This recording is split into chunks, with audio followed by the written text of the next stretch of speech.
So we are continuing our discussion on the glory of Lord Balaram. Pokračujeme s rozhovory nebo s povídáním o slávě pána Balarama. This morning we discussed how Balaram appeared and that he killed two demons in Vrindavan, which are important for us to understand how their mentality influences our consciousness and our spiritual life. A mluvili jsme o dvou démonech, který pán Balaram zabil ve Vrindavanu, jak tyto démoni reprezentují mentalitu, která může pro nás být jako překážkou, takový nepřátelé v našem duchovním životě. So now we will go further in his time of appearance on earth and the first demon outside of Vrindavan that Balaram killed was. Takže teďka se posuneme dál v těchto zábavách a prvním démonem, který ho Balaram zabil mimo Vrindavan, byl kdo?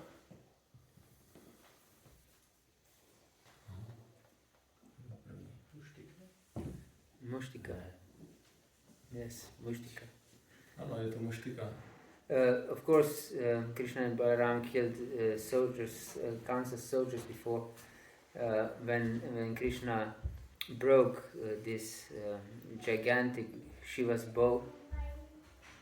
A když Krishna zlomil ten gigantický Šivův luk, tak zabili z Balaramu jako hodně Kamsových vojáků. And this pastime is very, very attractive because Krishna and Balaram were completely fearless. They were roaming through Mathura and did several things that terrified King Kamsa. A tady ty zábavy, ta zábava, jak přišli do Matury, nebo tak je to velice uchvacující, protože oni tam tak jako se potulovali po té Matuře a úplně beze strachu a udělali několik věcí, které Kamsovi hodně nahnali strach. They just entered into Mathura and created havoc there. Created? Havoc. Jo. A vstoupili do Matury a prostě tam rozproudili úplný chaos. Paniku. First they killed this washerman. Než zabili toho pradláka. Then Krishna broke this gigantic bow. It is explained it is three talas long, and one tala means it is nearly 300 meters. A to byl luk, který byl dlouhý té 3 tály skoro 300 metrů. And it's really gigantic bow. I don't know how many men. I think more than 100 men should hardly move this bow. A bylo velice těžký, 100 mužů ho sotva uneslo. Just move, not carry it. Jenom s ním jako pohlo, ne, že by ho nesli. So, and was easily broken by Krishna, and then guards came running to kill Krishna and Balaram, and they just each took the one part of the broken bow and killed everyone. A pak, když to Krishna zlomil ten luk, tak tam přiběhli stráže, na ně začali útočit, aby je potrestali a Krishna a Balaram každý chytl půlku toho zlomeného luku a tím je tam všechny pobili. And then Kamsa sent some big army of soldiers, and they killed them all too. A pak Kamsa poslal velkou takovou armádu vojáků a oni je všechny pobili. And then it wasn't like in some American action movie that they would run and hide from someone who tried to catch them, but they fearlessly roamed and looked upon the buildings there because they were village guys They were admiring the buildings. A tak nebylo to jak v nějakým akčním americkým filmu, že pak rychle někam utíkali a schovávali se a před nějakým tím dalším útokem, aby na ně mohli někde se vyzrát. Ale úplně nebojácně se tam procházeli tím městem a koukali po těch velkých budovách, protože to byli kluci z vesnice, takže oceňovali ty stavby. But Nanda Maharaj wasn't so relaxed. A Nanda Maharaj nebyl zase tak uvolněn. He lamented, why I brought these boys here. A naříkal, proč jsem přivedl ty chlapce sem. Kamsa will be extremely angry now. Kamsa se teďka strašně rozčílí. What will he do? Co s ním udělá? And he couldn't sleep all night because of fear for Krishna and Balaram. A celou noc nemohl zamouřit oka, protože se bál o Krishna a Balaram. And the next day it was declared that this is now this fight, wrestling fight, and they were disrespecting the king, and they didn't show up on time in the arena. A pak se teda dohodlo, že tam bude ten zápas v té aréně a oni vlastně tak byli neúctiví vůči královi, protože nepřišli vůbec ani na čas. And then Krishna of course killed this gigantic elephant Kavalayapida, and then they entered the arena. A pak tam taky Krishna zabíjí toho obrovského slona Kavalayapídu a pak vstupují do té arény.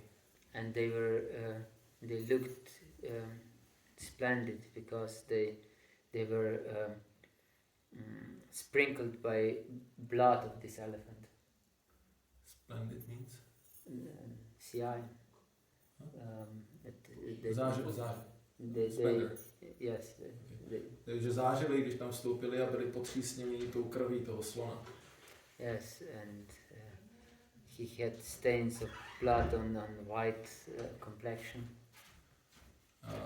Takže tam byla ty kapky krve Balarama na té jeho bílé pleti.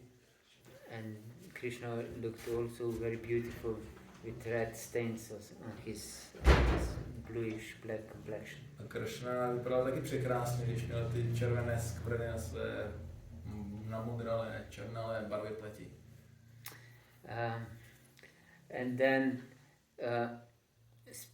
everyone who was inclined to Krishna and Balaram in that audience was in fact very disturbed because they saw these gigantic wrestlers who were like mountains, and these were these boys, Krishna and Balaram, looked just teenagers, 15 years old.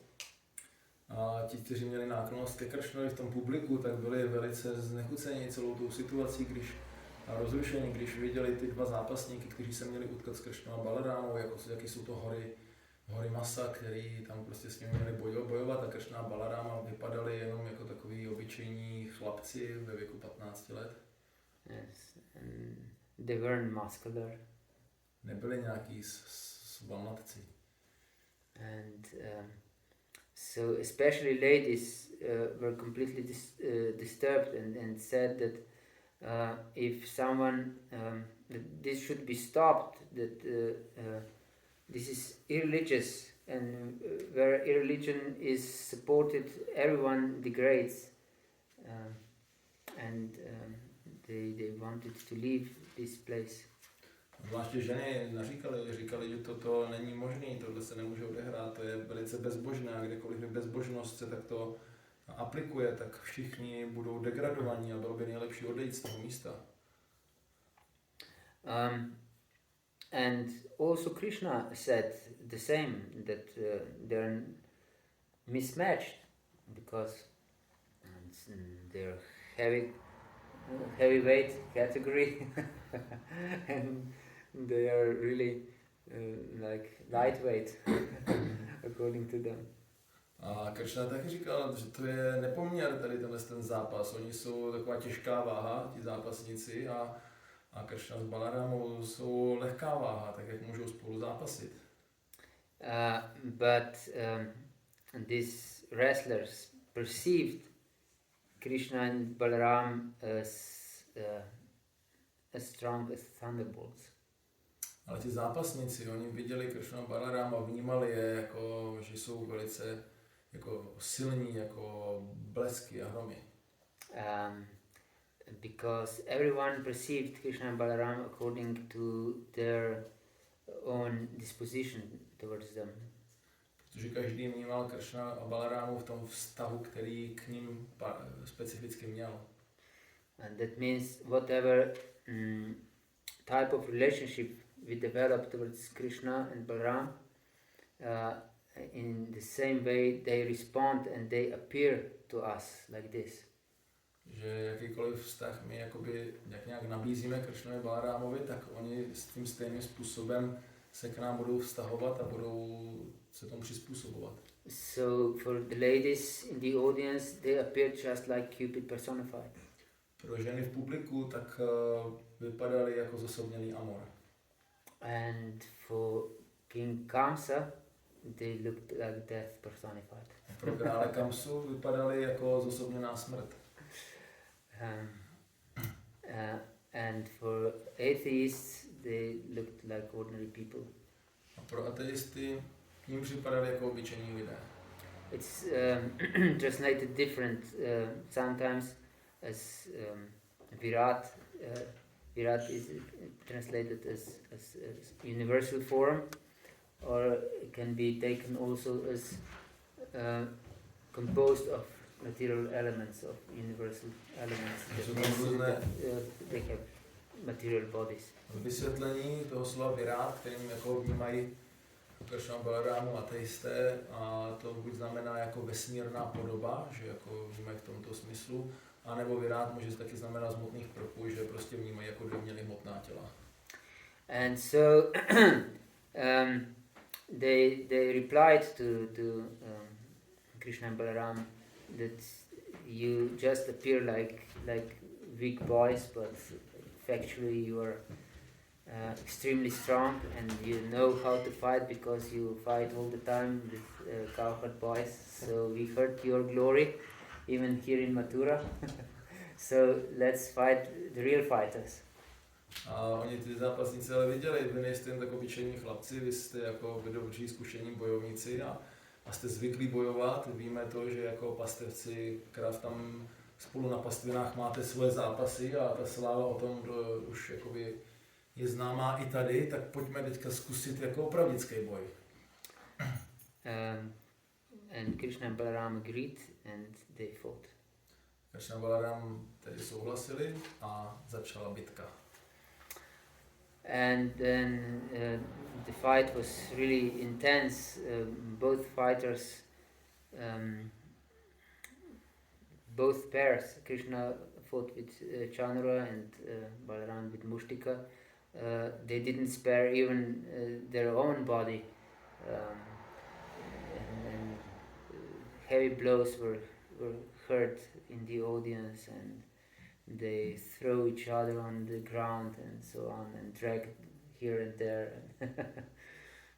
Takže oni jako oba dva ty páry, Kršna bojoval s Čánurou a Balarama s Muštikou a nešetřili jeden druhýho, ty rány byly slyšet až do publika, jak do sebe mlátili a házeli sebou o zem a vláčeli se po zemi a byl to velice jako zuřivý boj. And they fought like this for some time. They really enjoyed this this wrestling match, and they decided it's enough because the people, their devotees in the audience were too much disturbed. A takhle tam bojovali nějakou dobu v tom ringu a užívali si toho hodně, Kršna s Balarámou, ten boj, a moc se jim to líbilo. A po nějaké době si řekli, tak už to asi bude stačit, protože ti naši oddaní v tom publiku jsou z toho velice moc v úzkosti. And so decided to kill them, and they just finished them off. A rozhodli se, že je teda zabijou, a tak to s nima, tak prostě to s nima skončili. and then 2 new wrestlers came in, Shala and Toshala, and they just finished them in one blow. A pak přišli noví zápasníci Šala, Tošala a ty se jim mohli jenom jedním úderem každýho. And then the rest of the wrestlers just fled away. Zbytek zápasníků utek. And this was not enough for Kamsa to see that they're extremely powerful.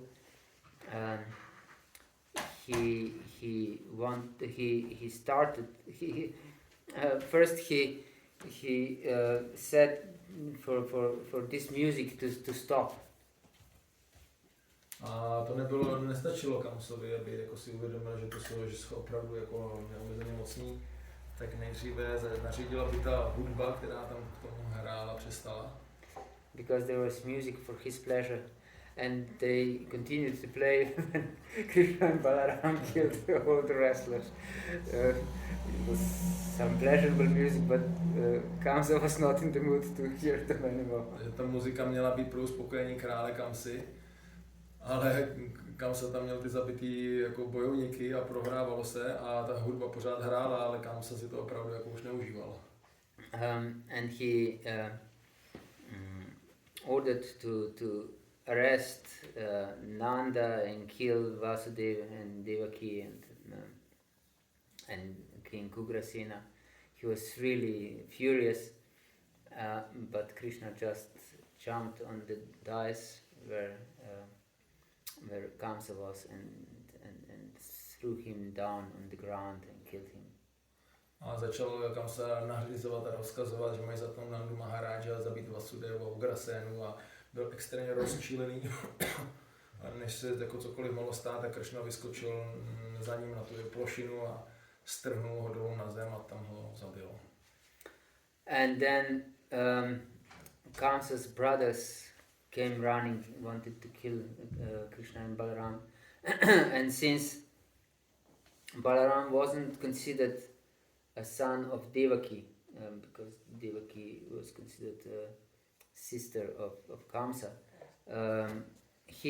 Balaram killed them all brothers of Kamsa. Pak se na ně vrhli bratři Kamsy a Balaram, který nebyl synem Devaki, byl synem Rohini, tak to nebyli tím pádem jeho příbuzní, tak jako pro Krishnu to byli jeho strýci, takže Balaram je všechny tam vyřídil. Yes, because it was considered irreligious that Krishna killed Kamsa, but since he was ordained to kill him, he killed him, but he didn't want to kill even Kamsa's brothers. Ale bylo to považováno za bezbožné, že Krishna zabil svého strýce Kamsu, ale jelikož mu to bylo předurčeno, že ho zabije, tak ho zabil, ale ty ostatní jako strýce zabíjet nechtěl. So Balaram just finished them. Že Balaram je pořešil. Balaram Bhagavan ki jai. So this is also some message for us. Tady v tom je taky pro nás nějaké poselství. So if we want to challenge Krishna or Balaram, will be defeated in our life. Pokud budeme vyzývat Krishnu z Balaramu, tak budeme v našem životě poraženi. We already discussed yesterday and in our classes that if we want to maintain this enjoyment spirit and proprietary spirit, that in fact we want to occupy the position of the Lord. My jsme si už vysvětlovali v předchozích dnech a lekcích, že když chceme okupovat jako nebo mít tady tento poživatelský duch a snažit si ovládat věci a tak dále, tak ve skutečnosti tím naznačujeme, že chceme okupovat postavení Pána.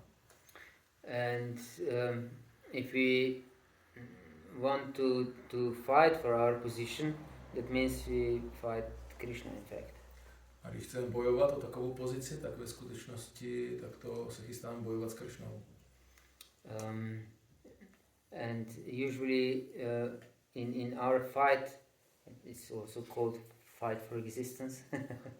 We employ also other people, our relatives and so on, to secure our prestigious or some for our beneficial position in our life. A v tom našem boji, vlastně se to i tak nazývá, boj o přežití, tak my se snažíme zaměstnávat i různý další lidi, příbuzní a blízký, který kolem se máme, abychom dosáhli těch úspěchů v tom životě, kterých si přejeme. So, if we challenge the Lord, everything will be finished. A pokud takto vyzveme Pána, tak se vším bude konec. Yes, the Lord finishes everything without any sentiment. A Pán se vším skoncuje bez jakéhokoliv sentimentu. Now we will take a look of Balaram's paraphernalia. Podíváme se teďka trošku na Balarámovy parafenálie.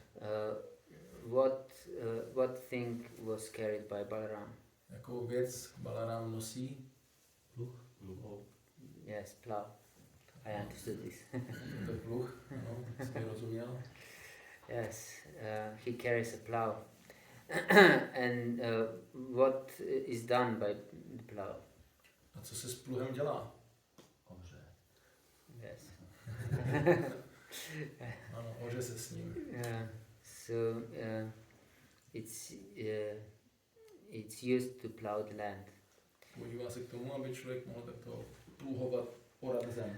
And in fact, since Balaram is perceived as guru, he is the one who plows our heart with his plow, in order to sow the seed of bhakti in our heart, and to allow that grows the creeper of bhakti and to be attracted by Krishna's flute.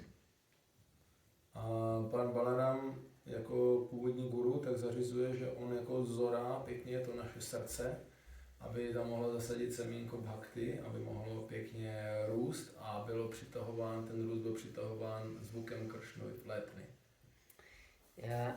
Yes, and tilling the land is called karsha. Obdělávání půdy, tomu se říká karša. Yes, one of the name of Krishna is to be a farmer. Farmer. A jeden ze jmen Kršny je vlastně, že je farmář. It's the same root. Karshati, it means tilling the land, and Krishna. Je to ze stejného kořene, to jsou karšaty, obdělávat půdu a Kršna. And then Krishna, Balaram Karsha and Krishna Akarsha. Akarsha means attracts. Takže Balaram je Karša, ten orá pěkně, a Akarsha je Kršna, to znamená ten, který přitahuje. Yes, as we know that pure devotional service, the one feature of pure devotional service is Shri Krishna Akarshini. Jako my víme, že jeden z ze symptomů dané služby je Shri Krishna Akarshini, Shri Krishna Akarshini. And Akarshini means that this devotional service, bhakti, is so powerful that attracts even the all attractive one. A tady tam vysvětleno, že tato oddaná služba je tak přitažlivá, že přitahuje i toho vše přitahujícího.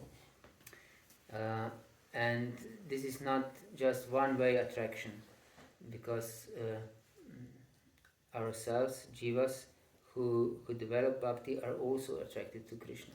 A není to jenom jednosměrná přitažlivost Kršny k té bhakti, ale i my jako džívy jsme přitahováni Kršnou. Yes. So it's mutual attraction. Je to vzájemná přitažlivost.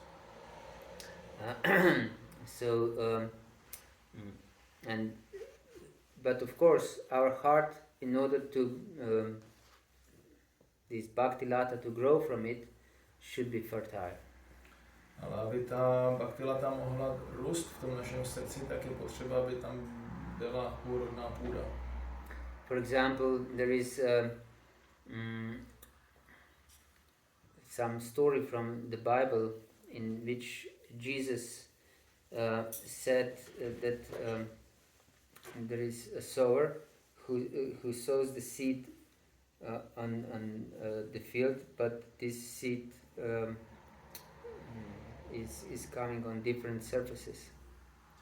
A Ježíš v Bibli dává, je tam takový příklad, že se mluví o nějakém sedlákovi, který seje, semínka vysévá a ty dopadají na různé druhy povrchů. And the seed that falls on the stone, it won't come, it won't sprout and it'll just die. Semínko, které dopadne na kamení, tak tam se nic nestane, to jenom uschne, zemře. And the seed that falls in thorn bushes maybe sprout a little, but it's strangled by thorns and it dies also. A to semínko, které se dostane mezi nějaké trnité keře, tak může vyklíčit, ale je tam tak zmačkáno a zastíněno těmi trnitými větvičkami, že nakonec taky uhyne. And if falls in shallow ground, it sprouts very quickly, but since it doesn't have many earth, very quickly also wanes and dies. A když to padne na jako půdu, která má málo těch živin, je taková mělká, není tam jí dostatek, tak to taky začne růst, ale nakonec to nemá dostatek živin a všeho a taky odumírá. Only the seed that comes into deep fertile land, it will sprout and will also bear fruit. A pouze ta semínka, která dopadnou na kvalitní, hlubokou rodnou půdu, tak vzrostou a taky ponesou svoje ovoce. So it depends on us what kind of surface we offer to Krishna. A záleží to na nás, jaký druh toho povrchu nabídneme Kršnovi. So is it a stony ground, or it's thorny ground, or it's shallow ground, or it's fertile ground? Je to kamenitá půda, nebo je zarostlá trnitým křovím, nebo je velice mělká, a nebo je úrodná. So if we for example are really envious person and we envy other devotees, then our ground is certainly stony. Pokud jsme velice závistivými lidmi a závidíme hodně ostatním oddaným, tak to naše srdce je definitivně kamenité. And if we cultivate many material desires, we so-called want devotional service, but are attached to material things, our heart is most certainly full of thorns. A když chceme hodně materiálních věcí, máme hodně materiálních připoutností, chceme nějak jakoby teda rozvíjet oddanou službu, ale přesto věnujeme tu pozornost mnoha materiálním touhám, tak naše srdce je definitivně plné trnů. And if we are weak in devotional service, that means that we don't put some effort, and we are not disciplined, and so we don't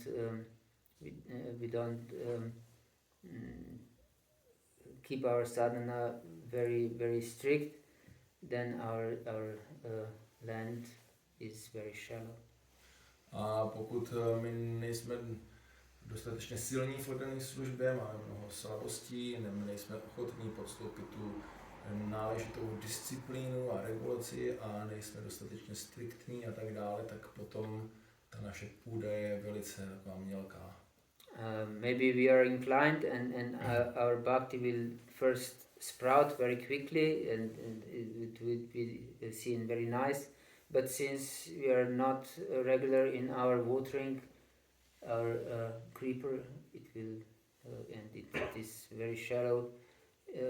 Our attitude towards Krishna, so will also wane very quickly.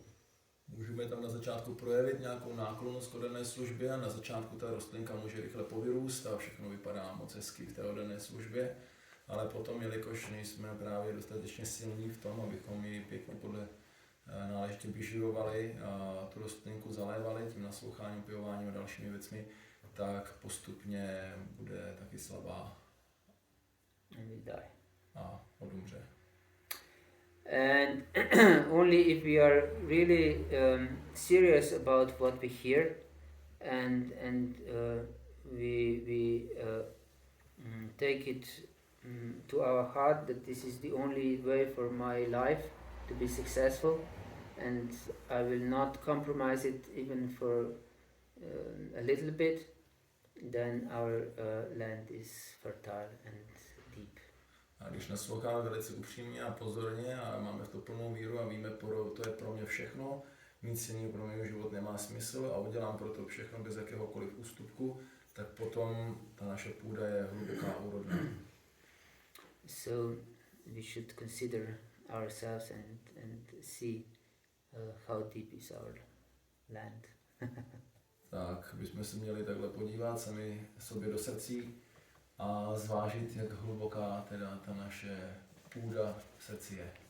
So when Balaram comes, that he can till really deep and provides good fertile ground for our bhakti to grow. A Balaram, když přijde, tak může to zorat opravdu hluboko a může poskytnout dobrou, kvalitní půdu pro bhakti, aby mohla růst. And now we will consider one interesting Lila of Balaram, if we can say like this. A teď se podíváme trošku na jednu takovou zajímavou lílu, nebo jestli tak můžeme nazvat, s pánem Balaramem. Balaram was considered also a guru to whom, do you know? Víte, čí byl guru ještě Balaram? Duryodhana. Duryodhana, yes. Byl guru Duryodhany. And who is Duryodhana? A kdo je Duryodhan? He's a demon. He's a demon, yes. And he was very fond of Duryodhana, in fact. A že Duryodhana je démon, ale Balaram byl Duryodhanovi ve skutečnosti hodně nakloněn. He spent few years in Mithila, that means separated from Krishna, just to teach Duryodhana fighting with clubs. A on strávil dokonce několik let, to znamená, že ani nebyl s Kršnou v tu dobu. Byl v Mithile, kde učil Duryodhanu, jak bojovat s kyjema. And he's known, one of his names is Duryodhana Guru. A jedno z jmen Balarámy je ve skutečnosti Duryodhana Guru. And he wanted even to give his own sister Subhadra to Duryodhana for a wife.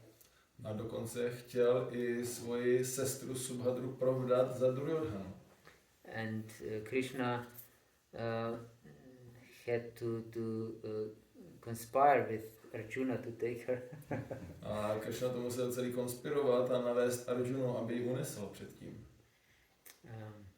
So it's interesting, isn't it? To je docela zajímavý, není to tak? And there can be lessons for us from this story too. Z toho se taky můžeme něco naučit.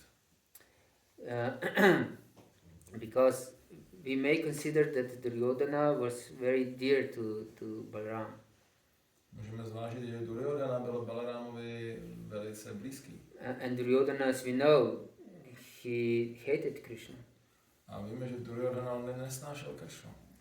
He disrespected Krishna very much. A zneuctil Kršnu velice. So we can see that someone or maybe even ourselves can be very close to Guru. A můžeme vidět, že někdy někdo z nás, třeba dokonce i my, můžeme mít velice blízko ke svému guruovi. But in reality, deep in the heart, we are not dear to our guru because even is example that even Ravana satisfied Shiva, but Shiva, even though he blessed Ravana, was not really satisfied with him. A můžeme takto mít velikou blízkost ke guruovi nějakým způsobem, ale nemusí být nutně guruovi v jeho srdci velice drazí, jako je příklad Rávany, který uspokojil pána Šivu a Šiva mu dokonce dal veškerá požehnání, přesto nebyl s ním a jeho postoj spokojen. So we may even receive some great position because we are close to Guru. A dokonce můžeme získat i nějakou výjimečnou pozici, výjimečné postavení díky tomu, že jsme blízko guruovi.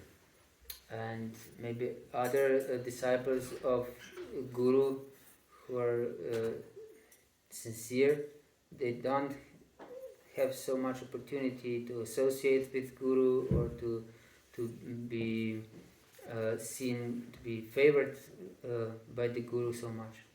A někteří jiní žáci, kteří jsou velice upřímní, tak třeba nemají tolik možností být tak blízko s guruem a být jim tolik jakoby poctění jeho náklonností. But we can see that Duryodhana was at the end destroyed. Was at the end Destroyed. Takže nakonec ale vidíme, že Duryodhana byl zničen.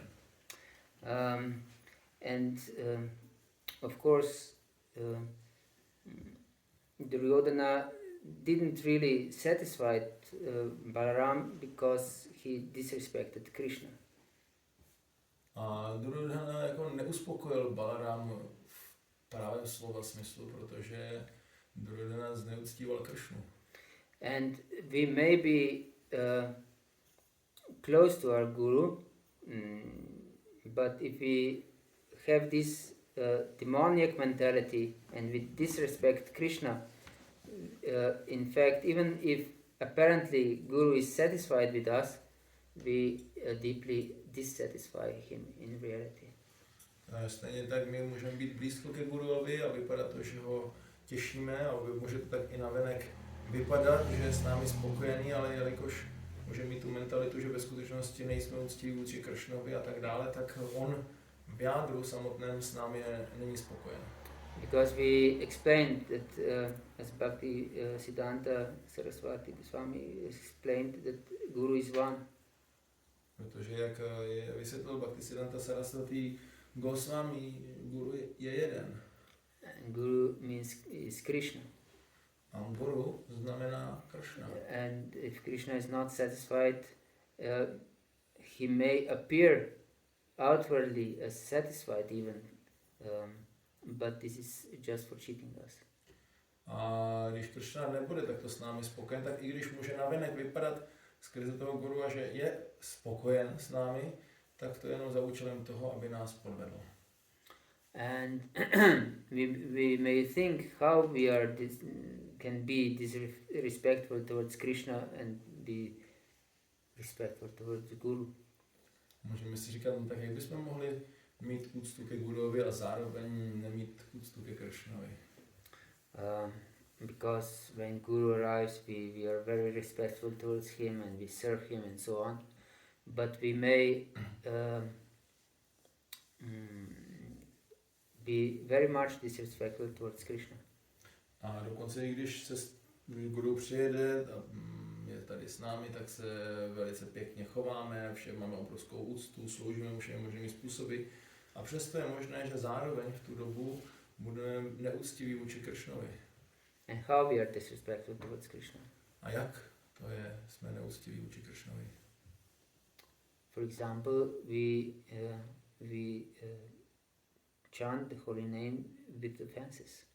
Například, že třeba zpíváme svaté jméno z přestupky.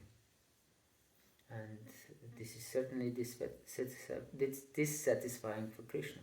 A to určitě je neuspokojivé pro Krishnu. So if we are not really careful about our pure chanting of holy names, that means that we glorify Balaram but disrespect Krishna. A když takto vlastně jsme nepozorně, nesprávně zpíváme svaté jméno, tak můžeme mít úctu k Balarámovi, ale nemáme ji ke Kršnovi. Balaram in the sense of our guru. Balarám, který je reprezentován guruem. And but we, on the other hand, disrespect Krishna. A na druhé straně nejsme úctiví vůči Kršnovi. And yesterday we discussed about this mentality when we ask Krishna for material boons, like for example this Dr. Nrsimhadev. A včera jsme mluvili o tom konceptu, kdy žádáme od Kršny nějaký benefity, jako jsme mluvili o doktorovi Nrsimhadevovi. And if we consider that one of the offenses is to maintain our material attachments, this is also one of the offenses of the holy name. A můžeme si ale připomenout, že ve skutečnosti jeden z přestupků proti svatému jménu je právě udržovat tyto hmotné připoutanosti. So this is definitely disrespectful to Krishna. To definitivně tím prokazujeme Kršnovi neúctu. So we should be very careful to understand properly what is satisfying for Krishna, what is pure devotional service, because only pure devotional service satisfies Krishna. Proto je velice důležité si dostatečně uvědomit, co je oddaná služba, že musí uspokojit Kršnu, protože oddaná služba uspokojuje Pána. Then we may be very respectful towards our guru, and which is of course correct. We shouldn't be disrespectful towards our guru, but if we will be very careful, then we'll also respect Krishna. A můžeme být takto úctiví ke gurovi, a což bychom měli být, neměli bychom nikdy být jako neúctiví k gurovi, ale když budeme velice opatrní a pečliví, tak můžeme přitom ještě navíc být úctiví ke Kršnovi. And this is also the teaching of our guru, in fact. A to je ve skutečnosti učení našeho gurua. Okay, I think we have time for another Lila, maybe. Máme čas ještě na jednu Lilu. And this is when this fight on Kurukshetra was preparing. Balaram, since he was inclined to both parties, decided to avoid fight completely, and he went to pilgrimage. A když se připravovala bitva na Kurukšetře, Balarám, který byl nakloněn oběma stranám, tak se rozhodl, že s tím nechce mít nic společného a nějak se do toho zapojovat, a tak se vydal na poutní cestu. And so happened that he came to Naimisharanya, where sages gathered to prepare this long sacrifice. A dostal se taky do Naimisharany, kde sedělo mnoho mudrců a připravovali se na tu velkou dlouhou oběť. And then the speaker there was Ramaharshana, Rishi Ramaharshana. A mluvčím tam byl v ten okamžik byl světec Ramaharshana. And when he arrived, everyone respectfully greeted Lord Balaram, but Ramaharshana just stayed seated on his elevated seat. A když pan Balaram dorazil do toho shromáždění, tak všichni se okamžitě postavili, aby tak vzdali úctu pánu Balarámovi, ale Ramaharshana zůstal sedět na svém vyvýšeném sedadle. And Lord Balaram became extremely angry, and since he already put away his weapons, A v tu chvíli Balaram se hodně rozčílil, jelikož v tu dobu už odložil své zbraně. He took kusha grass and touched Maharsha with it Vzal trávu kuša a tou si dotknul Romaharshany. and killed him. Tím ho zabil. Hare Krishna. Shri Balaram Bhagavan ki jai. He liberated poor Maharshana. Takže tak toho osvobodil Romaharshana. So, the sages said, "Alas, alas, what you have done! We just blessed him with long life." A mudrcové zhromáždění říkají, běda, běda, co si to udělal? My jsme ho požehnali dlouhým životem. What we should do now? Tak co teďka máme dělat? And Balaram said, "No problem, I can bring him back to life." A Balaram říká, není problém, já ho můžu zpátky oživit. And they said, no, you shouldn't do this because you are God, and what you have done, it's not proper that you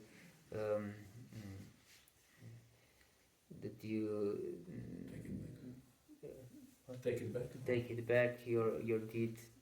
Just live it like this and think of something else. A oni říkají, ne, to není dobrý, ty jsi přece jenom si Bůh, takže to, co jsi udělal, tak bys neměl jako zase brát zpátky a vracet to, tak možná vymyslet nějaký jiný nápad.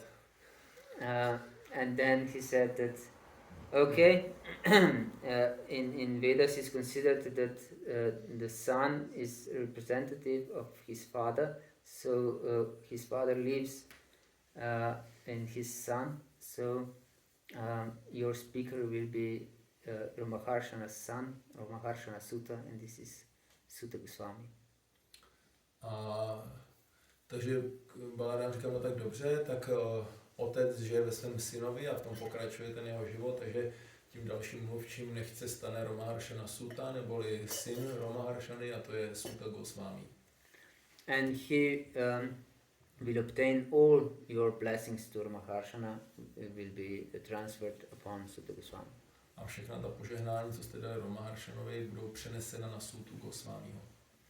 And it's important to understand this mentality, why Balaram killed Ramaharshana, because we can also tend to cultivate such mentality. A tady je důležité pochopit, proč vlastně Balaram zabil Ramaharshanu, protože nám se taky může stát, že začneme kultivovat takovouto mentalitu. And one of Balaram's argument why this pretender should be killed is that he received knowledge from the most elevated guru, that means Vyasadeva himself, but since he was lowborn, as Balaram said, he didn't adopt the proper value of this knowledge, that means proper attitude, proper behavior. A pan Balaram to vysvětluje tak, že i když jakoby Ramaharshana vyslechnul to poznání z dobrého zdroje od Vyasadevy a měla ty informace a poznání veškeré správné, tak je vysvětleno díky tomu, že byl nízkého zrození, tak on si sice osvojil to poznání, ale ne tu celou kulturu, která k němu patří, ten postoj, který by měl mít.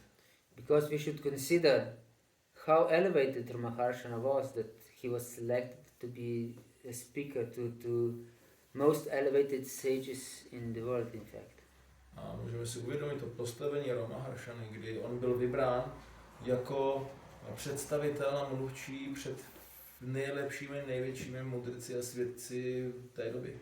And there were not just 5 sages or maybe like our gathering here.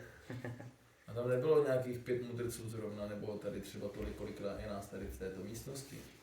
There were at least there are different data how much these sages were, but and I will tell the smallest amount. It was at least 33,000 sages gathered. Že jsou různá data, která uvádí různá čísla, ale uvedu to nejnižší, který se uvádí, takže tam bylo přibližně 33 000 svědců. And he was considered most elevated. A on byl považován za toho nejvznešenějšího. And so he was selected as the speaker for all 33,000 sages. A proto byl vybrán jako mluvčí před všemi těmito 33 000 svědci. And he was considered by Lord Balaram to be too much puffed up, and therefore this knowledge was empty knowledge without any substance, because this knowledge didn't reflect in his consciousness, didn't reflect in his behavior. A navzdory tomu byl považován, že to jeho poznání bylo jenom povrchní a on byl ve skutečnosti nafoukaný a to jeho poznání se neprojevilo do toho jeho postoje a do jeho chování, bylo to prázdné. So we should also examine our heart deeply. Although we are disciples of our gurus, but are we really assimilating this knowledge properly, or is just some superficial theoretical knowledge?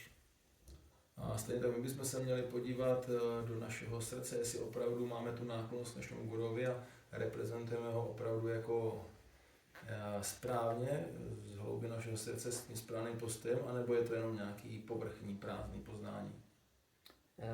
And if it's just superficial and we pretend to be learned devotees, then somehow or other we should be killed.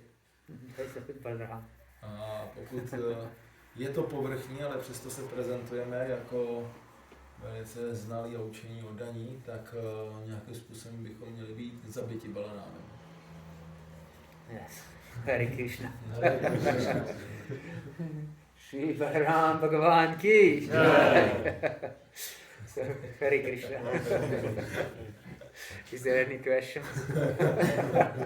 Jsou tu snad ještě nějaké otázky? Or doubt? Pochyby? Please. I have a question. You said that if we make offenses in the chanting of the holy name, we are not dear to Krishna. So, but every one of us has to go through this phase of chanting with offenses. So, how can we be dear to Krishna in this like phase of devotional service? Okay, thank you. Když zpíváme s přestupkama, tak nejsme drazí Krishnovi, nebo se nějak k Krishnu jako nepřiblížíme, ale každý z nás asi musí projít tady tou fází, tak jak být drahý Krishnovi, když jsme zrovna v tomto stádiu vývoje. This phase of offensive chanting, in fact, shouldn't be phase of intentional offenses. A tato fáze našich přestupků ve zpívání svatého jména by neměla být fáze záměrných přestupků. We understand this difference? Chápeme ten rozdíl? If we intentionally do offenses while chanting the holy name, that means that and this is another offense. Když vědomě děláme přestupek při zpívání svatého jména, tak to, že to děláme vědomě, je vlastně další přestupek ještě. So, but if we really try to chant offenselessly, but since we are weak in the beginning, we commit different offenses unknowingly, or because of just weakness of the heart, and we repent our weakness and wickedness, then it's of course the Lord doesn't look upon our offenses very seriously. A když prostě jsme začátečníci a snažíme se zpívat svatý jméno a děláme ty přestupky, buď jako, že ani o nich nevíme, že je děláme, anebo je to ze slabosti našeho srdce nebo z naší prostě wickedness, jak to přeložit? Zvrácenosti nebo něco takového, tak Pán může, co byl ten závěr? He won't take it very Jo, seriously. že to nemusí brát příliš vážně. Because in this phase, if we are really sincere and serious in our devotional practice, we are in the phase of cleansing our hearts.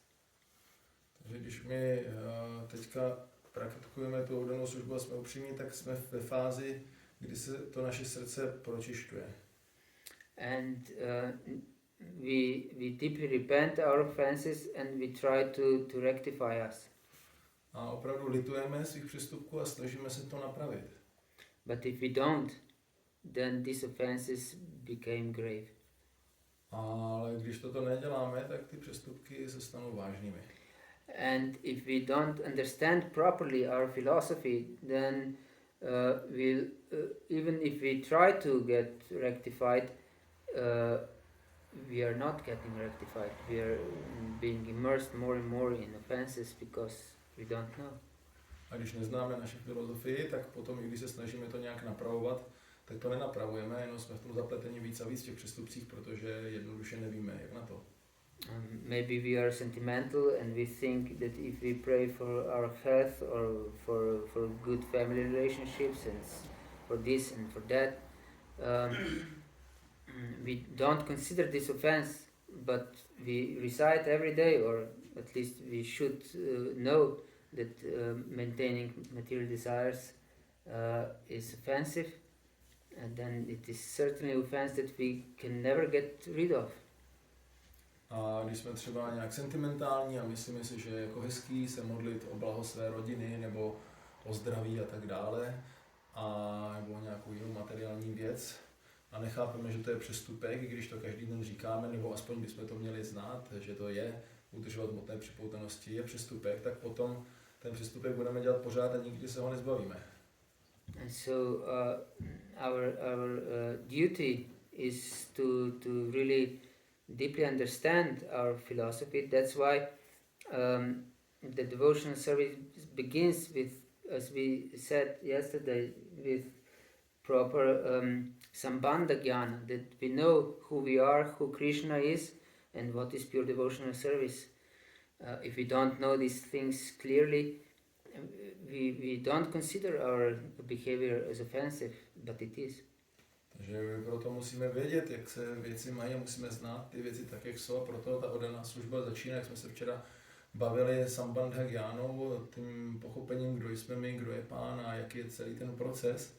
A bez tohoto poznání my potom vlastně ani nevíme, jako, kdy přestupky děláme, kdy neděláme a co děláme špatně.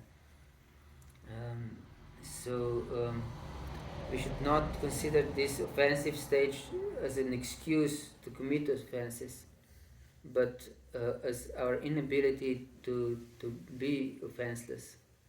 A tento období s přestupky, tak bychom neměli považovat za takovou výmluvu, nebo že můžeme dělat přestupky v tu dobu, ale spíš za takovou za období naší neschopnosti to překonat. So our duty is to avoid offenses even in this phase as far as possible. A naše povinnost je vyhýbat se přestupkům do co největší míry i v této fázi, co nejvíce to možné. And with proper understanding, and we also explained that atato brahma jigyasa and jivasya tattva jigyasa, that it's our duty to inquire what is for Lord's pleasure and what's not. And if we inquire in this way, then we'll certainly know what are offenses and we'll correctly understand our philosophy and dedicate ourselves to Krishna in pure way. A musíme vědět, teda v tuto období se dotazovat, co je oddaná služba, co není oddaná služba, čeho se tato jigyasa, ptát se v to období, abychom mohli sloužit, vědět, jak sloužit Krishnovi patřičným způsobem. Okay? Hare Krishna. Anything else? Ještě něco jiného?